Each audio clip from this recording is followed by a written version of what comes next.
Yes, good morning everyone. कैसे हैं आप लोग? Are you fine? Very good. I hope कि आप लोग अच्छे हैं और हमेशा ऐसे ही रहेंगे।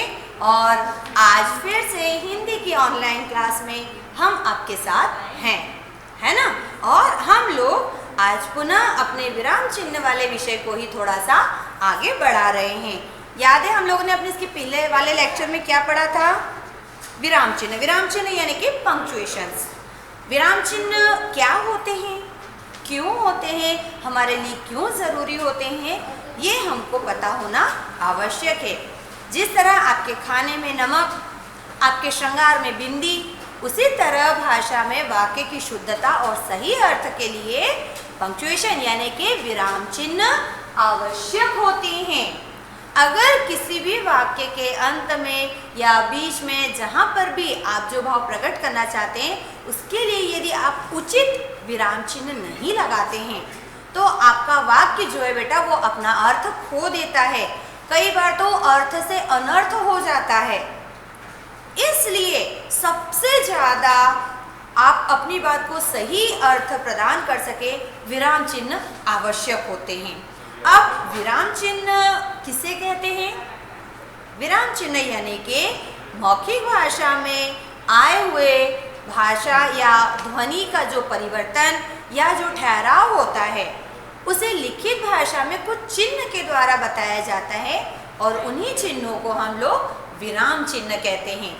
बोलते समय अगर मैं कोई वाक्य कह रही हूँ और अगर मैं 2 सेकंड के लिए कुछ पल के लिए रुकी हूँ तो मैं उस समय गुस्सा कर रही हूँ, प्रेम पूर्वक बात कर रही हूँ, सामान्य तरीके से बात कर रही हूँ, ये आपको मेरे एक्सप्रेशन से पता चलता है या मेरे बोलने का जो भाव है, मेरी जो आवाज़ है उसमें जो उतार चढ़ाव है, उसमें जो परिवर्तन है उससे पता चलता है।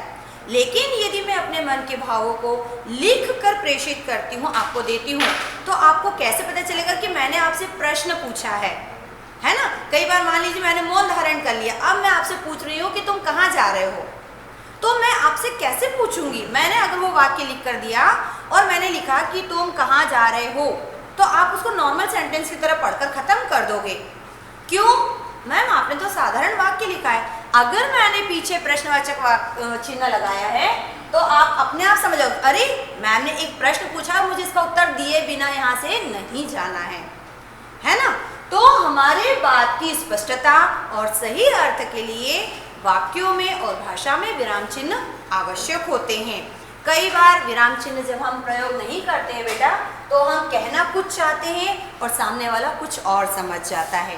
कल हमने आपको एक वाक्य पढ़कर सुनाया था, रुको मत जाओ। इसका मतलब क्या था? मैं आपको रोक रही हूँ, मैं आपको जाने नहीं देना चाहती हूँ। लेकिन अगर मैं कहूँ रुको मत जाओ, इसका मतलब क्या है? आपको यहाँ रुकना नहीं है, आपको जाना है ना? तो विराम चिन्ह हमारे लिए और हमारी भाषा के लिए बहुत आवश्यक होते हैं। फिर हमने अपने विराम चिन्ह में कल 6 विराम चिन्ह पढ़े थे। पहला था पूर्ण विराम, है ना? पूर्ण विराम चिन्ह का प्रयोग हम लोग वाक्य के अंत में करते हैं। क्यों?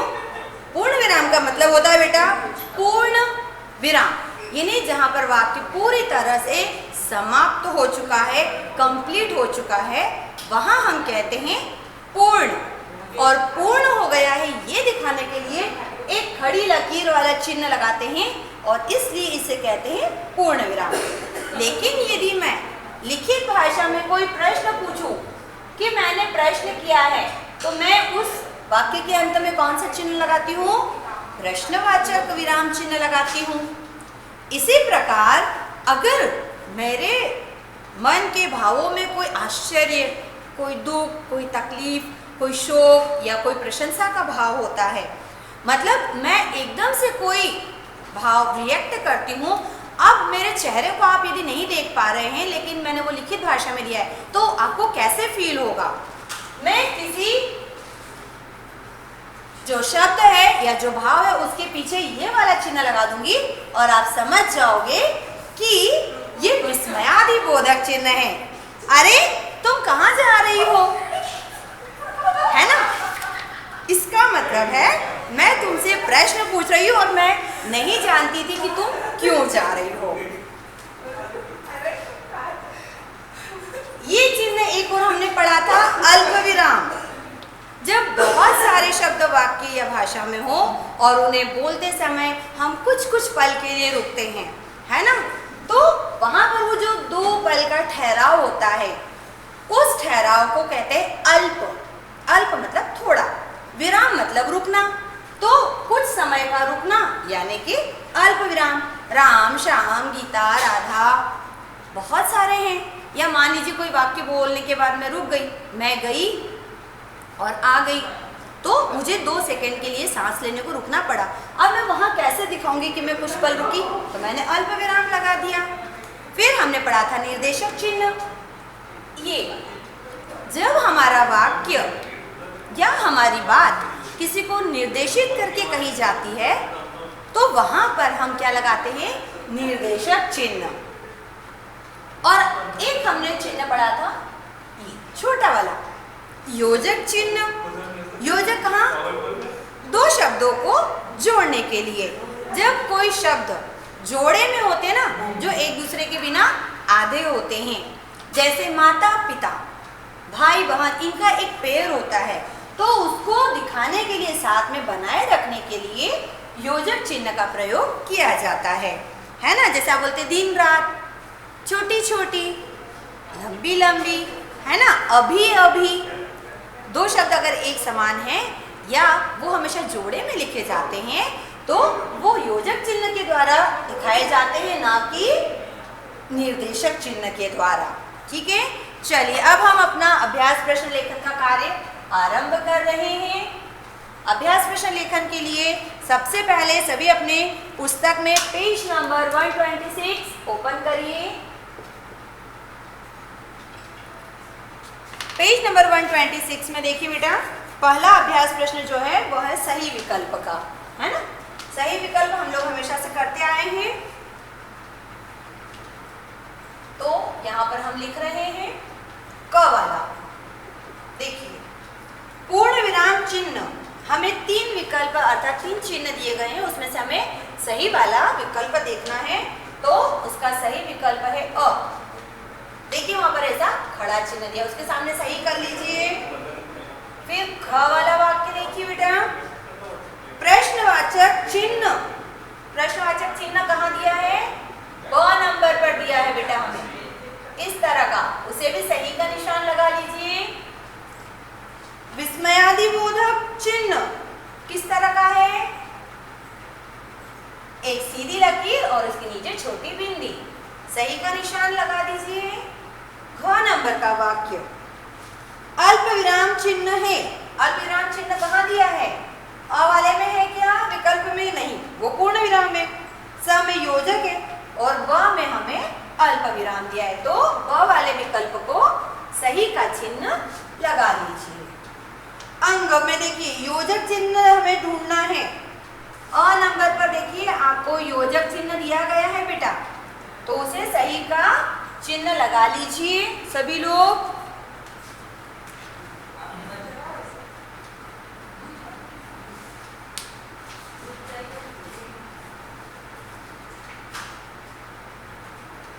इसके बाद में है बेटा हमें प्रश्न उत्तर लेखन का कार्य। ठीक है, सभी लोग अपनी पुस्तक में पेज नंबर 127 पर आ जाइए।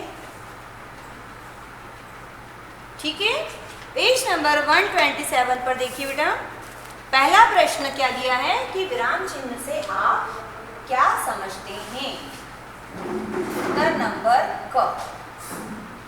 ठीक है, विराम चिन्ह से क्या समझते हैं, तो हम सरल भाषा में इसका उत्तर लिख देते हैं बेटा।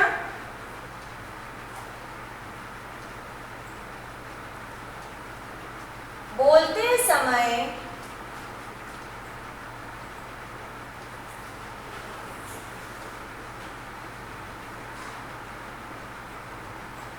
वाणी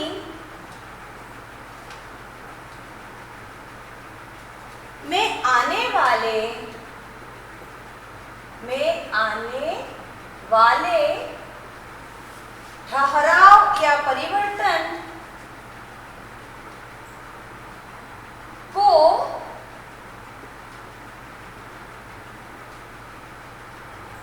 व्यक्त करने के लिए, व्यक्त करने के लिए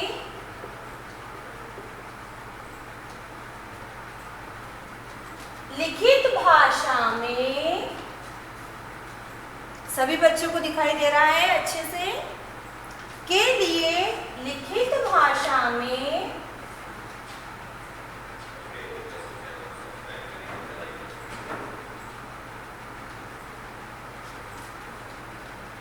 बनाए गए चिन्हों, बनाए गए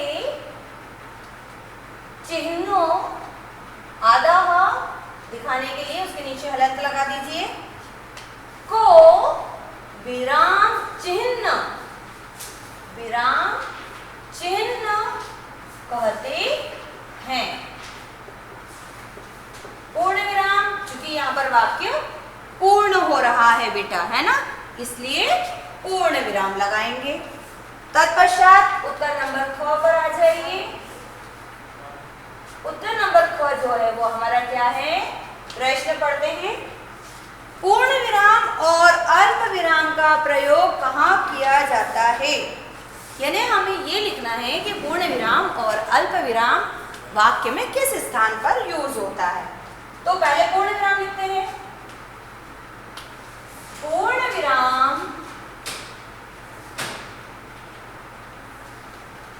का प्रयोग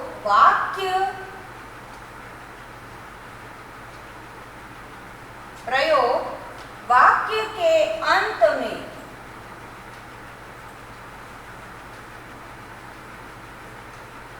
है ना, या आप ये भी लिख सकते हैं समाप्त होने पर, समाप्त होने पर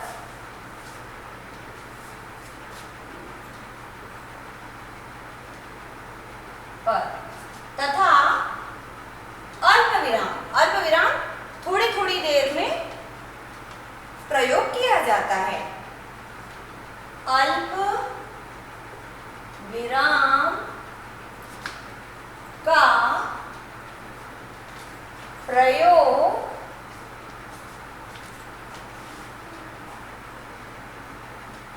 वाक्य में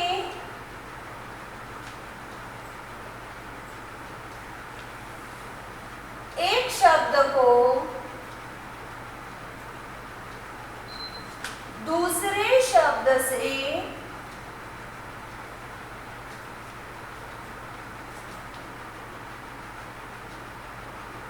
अलग दिखाने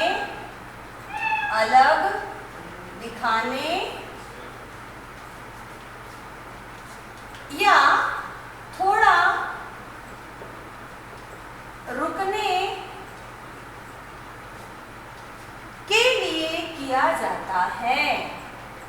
ने के लिए किया जाता है। पूर्ण विराम लगा दीजिए अंत में। प्रश्न नंबर ग देखिए बेटा।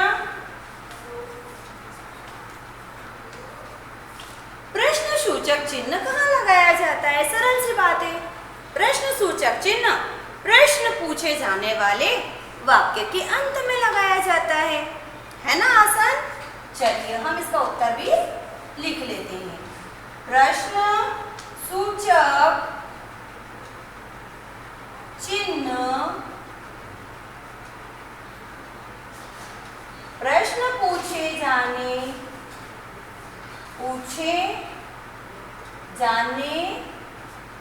वाले वाक्य के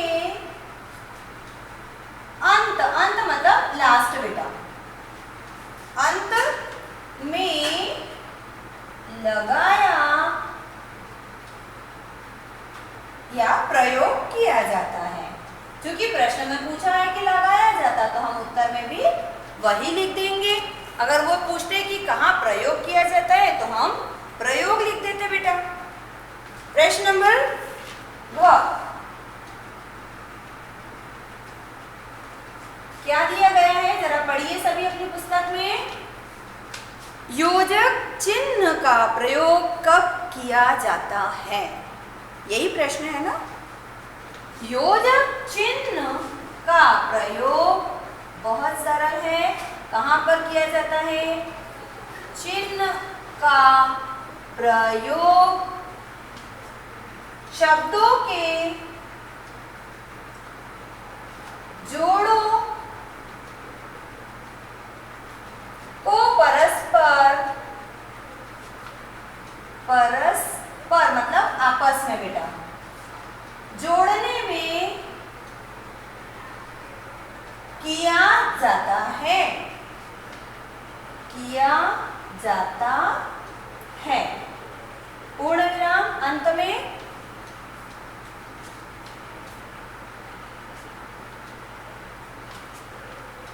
ठीक है। इसके पश्चात अभ्यास प्रश्न हमारा है 3।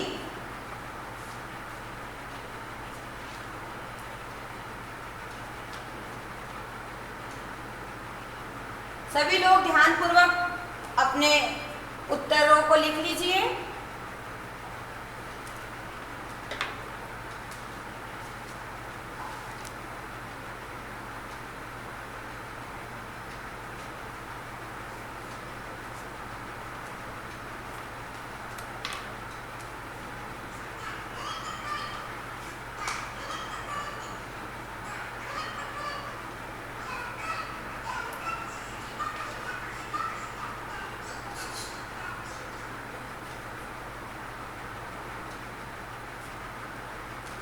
हमें अभ्यास प्रश्न 3 में क्या करना है बेटा? जो वाक्य दिए गए हैं उनमें सही विराम चिन्ह प्रयोग करना है ना। तो इसके लिए हमें क्या करना होगा? हमें अपने इस लेखन कार्य को यहाँ से हटाने की आवश्यकता पड़ेगी। तो आप सभी लोग इसे लिख लीजिए या आप स्क्रीनशॉट ले लीजिए बेटा, और फिर आराम से सही रूप से इसको अपनी पुस्तक में लिखिएगा।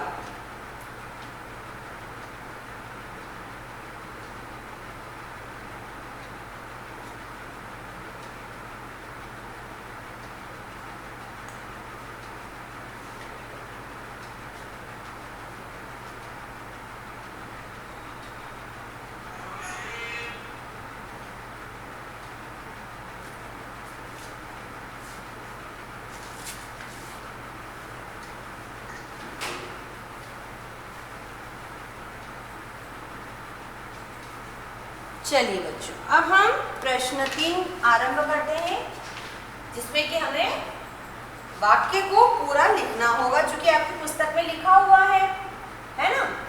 पहला वाक्य दिया है, सोनम बगीचे में घूम रही है। बगीचे में घूम रही है। चूंकि इस वाक्य में ध्यान दीजिए बेटा, सब कुछ सामान्य है, इसमें किसी भी तरह का कोई विचित्र भाव नहीं है, यानी ये वाक्य अपने आप में पूर्ण हो गया है। लेकिन जब तक पूर्ण विराम नहीं लगेगा यह पूर्ण नहीं कहलाएगा, है ना।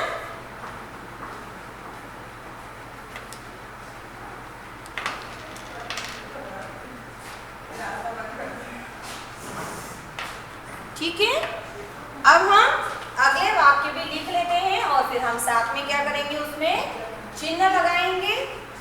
राम रमेश और श्याम मित्र हैं। श्याम मित्र है। ठीक है, तीसरा वाक्य हमारा दिया गया है, दिन रात में पृथ्वी का एक चक्कर पूरा होता है। सही बात है, ये एक चक्कर पूरा होता है। देखिए, ये वाक्य इसी तरह से लिखकर छोड़ दिए गए हैं। तुम्हारी यात्रा कैसी रही? तुम्हारी यात्रा कैसी रही?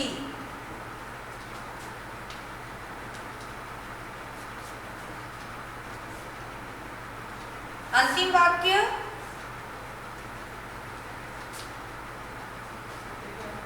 अरे ये क्या हो गया।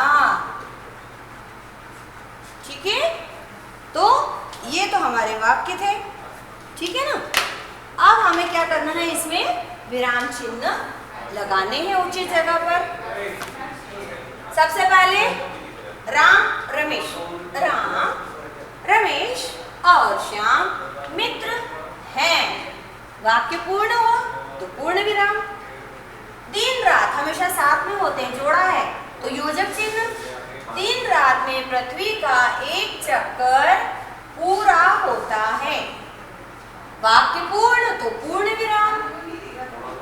तुम्हारी यात्रा कैसी रही, प्रश्न पूछा तो प्रश्नवाचक। अरे आश्चर्य किया तो विस्मयादिबोधक। ये क्या हो गया, आश्चर्य के साथ में प्रश्न किया तो साथ में अंत में क्या लगा दिया हम लोगों ने, प्रश्नवाचक चिन्ह। अब अगले अभ्यास प्रश्न के लिए हम पुराना वाला कार्य यहाँ से हटा रहे हैं। उम्मीद करती हूँ आप सभी ने लिख लिया होगा या कम से कम अपने पास स्क्रीनशॉट ले लिया होगा बेटा। Exercise number 4। देखिए बेटा, हमें कुछ वाक्य दिए गए हैं और हमें बताना है कि वहां पर किन विराम चिन्हों का प्रयोग होना चाहिए। क, वाक्य की समाप्ति पर क्या होगा, पूर्ण विराम, पूर्ण विराम। कोष्टक में पूर्ण विराम का चिन्ह बना दीजिए। ख, आश्चर्य प्रकट करने के लिए कौन सा विराम चिन्ह प्रयोग होता है, विस्मयादि बोधक, मयादि बोधक। इसका चिन्ह इस तरह से बनाइए।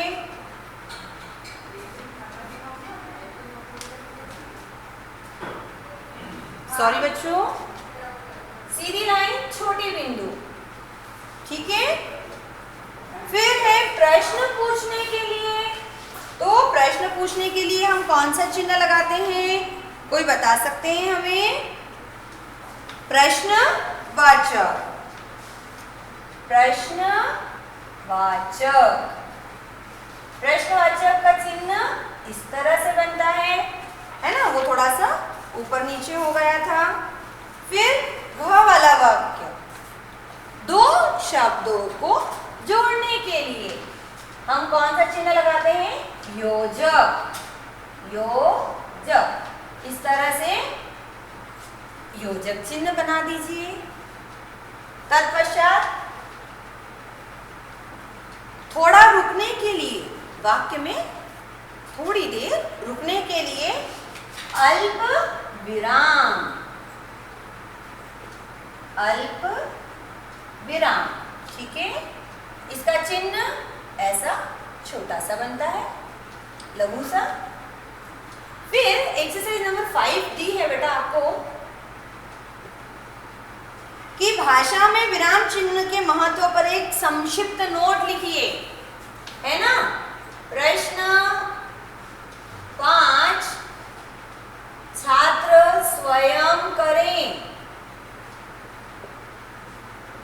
क्यों स्वयं करें, ये कार्य हम आपको होमवर्क में दे रहे हैं क्योंकि हमने जब से इस पाठ को समझाना आरंभ किया है, हम कितनी बार बता चुके हैं कि विराम चिन्ह का क्या महत्व है, भाषा में क्यों इंपॉर्टेंस है। और फिर भी यदि आपको याद नहीं है तो आप पाठ को स्टार्ट से पढ़िए, आपको अपने आप पता चल जाएगा कि विराम चिन्हों की क्या इंपॉर्टेंस होती है। तो कम से कम 2 से 3 लाइनें आप लिखेंगे पुस्तक में, बाकायदा स्केल से लाइन खींच के पेंसिल से, और फिर उसका फोटो क्लिक करके आप मुझे सेंड करेंगे। ठीक है। तो आज का विराम चिन्ह का अभ्यास कार्य हम यहीं पर समाप्त कर रहे हैं। अगली बार फिर हम अपने लेक्चर में एक नए विषय के साथ मिलेंगे। तब तक सभी बच्चे घर पे रहें, बड़ों की बात मानेंगे, अपने स्वास्थ्य का ध्यान रखेंगे। अब मौसम बदल गया है बच्चों, तो हमें एक्स्ट्रा केयर की ज़रूरत है। ठीक है। जब भी हम मिले हम ऐसे ही हंसते मुस्कुराते हुए मिले। Bye bye.